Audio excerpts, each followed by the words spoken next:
Hi, I'm Kyle with New Gamer Nation. I'm here with Mike, and he's a global brand manager on Dark Souls 3. And I just got to get my hands on the game for the first time here. And I was impressed by it. It reminded me a lot of Bloodborne, which came out this year. And it's been stated in E3 and at Gamescom previously. Miyazaki's back on board. And is he officially directing this game? Is that his title on this? He is. And, you know, he was never really off of any of the Souls projects, but as we all know now, he was also busy working on Bloodborne as well. But now he's fully hands-on with Dark Souls 3. So you'll see that in a lot of the design of the game, the boss design, level design, just the entire look of it has a certain standard, a level that he brings to it. Now, the Souls games have started to come out a little bit more rapid fire than they were before, because they're already kind of close together. Demon Souls is 2009, right? And then Dark Souls 1, 2011. Right. About like a two-year gap between each one. Now we kind of have Bloodborne this year, and then we have Dark Souls 3 coming out next year. Now, is that something that you foresee continuing, or that from plans on continuing, or is it going to be like an annualization of the franchise, or? I don't know. I mean, we don't want Miyazaki to die working, overtime. He's every doing day. a lot of stuff too. It's like magic. Yeah. I don't know. He's doing everything at the same time. I can't believe it, but like I said, he puts out a certain quality level that the fans have come to expect. So there won't be a drop off for sure. If anything, it'd be an uptick on it. I don't know if it's going to continue on. Dark Souls 3 is a turning point in the series and franchise. Your guess is as good as mine. Miyazaki is really the only one that knows how he envisions this series, this franchise going in the next couple of years. But expect to see a lot more from him coming out. Now, I know that Bloodborne was kind of a major shift or a subversion of a lot of things that people have expected from the Souls, like no shield. And I've always been one of those guys who just rolls through like Havel style, tank build, because I'm not great at dodging and stuff. And Bloodborne kind of forced people out of that, right? Because there was like a shield, but not really. And Bloodborne, Dark Souls 3, I know we're going back to having a shield, but it seems a little bit faster and kind of some of the movement. It seems like Bloodborne. Would you say that this is definitely still like a Souls game in spirit, and that is closer to being a Souls game than like Dark Souls 1 or Dark Souls 2 than Bloodborne? Or is it just taking some elements of Bloodborne and putting them in there?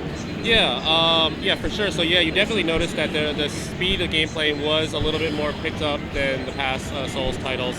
I think for Dark Souls 3, it's not so much a mashup of Demon Souls and Dark Souls 1 and 2 and Bloodborne, but rather Miyazaki wanted to take the best of each of them and fit them if they made sense. So you'll see in the case of point of Bloodborne, the speed of gameplay is a little bit closer to that, faster than the past Dark Souls titles. But this is a proper Souls successor. If you love the past games, it's got elements from all of them. You see in the fluted armor, you see in the boss designs as well. So you can be a Bloodborne fan, you can be a brand new person to the series, but any long-time Souls fans will see all the things that they've seen and know from the past. The story of Dark Souls 3 has been described as kind of a darker storyline than in the past, and Bloodborne kind of went down that road, especially about halfway through the game, when quite Lovecraftian, which I really loved. Now, if you really dig into like the ending of Dark Souls 1 or just a lot of the stuff in the prior Dark Souls games, it's already pretty dark. So what specifically is would you say is changing to make it a darker storyline than before? So it's always pretty dark, like you said. I mean, it's Dark Souls. It's already a pretty dark game. So when we were first coming on board on the title, learning about the storyline and everything, what we did notice is it was dark before. It's pretty dark this time. So the fire has faded. The world is kind of coming into this apocalyptic state. So it's a world in ruin. You saw in the E3 announcement trailer, it would pan away and you see just buildings in ruin. There were these like hunched over travelers on a pilgrimage somewhere bringing something with them. So you could just see that it was dark before, but this time there's almost no hope. So is it quite literally the Age of Dark now? Is that The implication of the fire having died is that. You know, we haven't gotten that far in revealing some of the storytelling elements, sure. and we may never, just because the whole essence of Souls is for the players to really enjoy uncovering everything and learning about the storyline. But you know, it is, as you can hear the music and everything, it's all hope is kind of gone away. And in the key art, you'll see the red knight, this red knight that burns with this ember effect. Everyone's just doing whatever they can do to just last a little bit longer in this world. So it's really grim and dark in this one. So yeah, if you thought Dark Souls couldn't get any darker, Dark Souls 3 is the darkest, and hence the tagline of Embrace the Darkness. And I know that in Dark Souls 2, there was a return of maybe an old friend in gold armor from the first game. Can we expect to see any familiar faces in Dark Souls 3 at all, or with the timeline, or? Yeah, well, you know, the 1, 2, and 3, they don't work in this kind of linear. They're all within the same Souls world and universe, but they don't go in this chronological order. Especially with 2.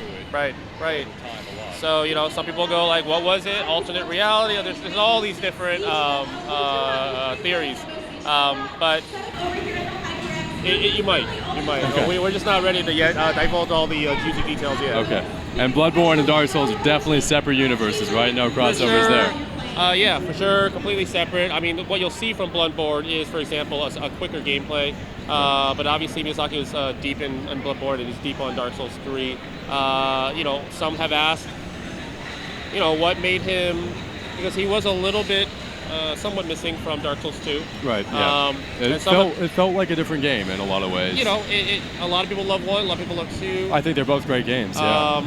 But it did feel like maybe he had kind of not completely hands-on with the title. We obviously know he was working on Bloodborne, and some have asked, you know, why'd you come back onto Dark Souls 3? And he never really left, but he just wanted to, he honestly just said, Bloodborne's a different world, a different time period, and he just wanted to work with armor again, and you know, all the fluted armor from Demon Souls, and just wanted to kind of get back into that medieval time period. So that's what brought him back on. And like last question here, what's been the most exciting thing? I know that Bloodborne was obviously on Next Generation, but you know, I saw some particle effects with one of the bosses here in the demo. Yeah. Dancer of the Frigid Valley. Okay, yeah, it was Dancer of the Frigid something. There was like some really cool smoke particle effects going on with like a cape or a scarf. Yeah. And I know Bloodborne had like a lot of stuff going on with like hair and a lot of blood, obviously. Right. So what is that able to do to kind of add little details to the world? It's such a subtle world already. Has that enabled you to put more stuff into subtle development? I think so by bringing it on to current gen only, because you know Dark Souls 2 Skull for certain came out onto Xbox One, PlayStation 4, but Dark Souls 3 is built from the ground up just for the current new gen systems. It allowed the team to do a lot of things with the particle effects, the cloth effects, the ash. So the world is in a ruined state. You're going to see a lot of ash everywhere. In the trailers, you see that effect. In the Red Knight, you see his cape is burning, his body is burning. So it's really useful to kind of bring that out. Players will get a greater sense of immersion when they're playing the game. So you know the interconnected world is brought back.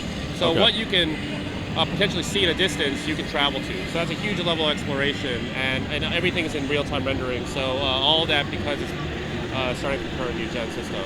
Yeah, that was definitely an element in Dark Souls 2 that I wasn't a fan of, was kind of the popping around quite as much and the teleportation. Now, are characters, or players rather, they're gonna, might not be able to talk about this yet, are they gonna have the ability to teleport from bonfire to bonfire, like right at the beginning, like in Dark Souls 2, or is it gonna be gated off like Dark Souls 1? You were right.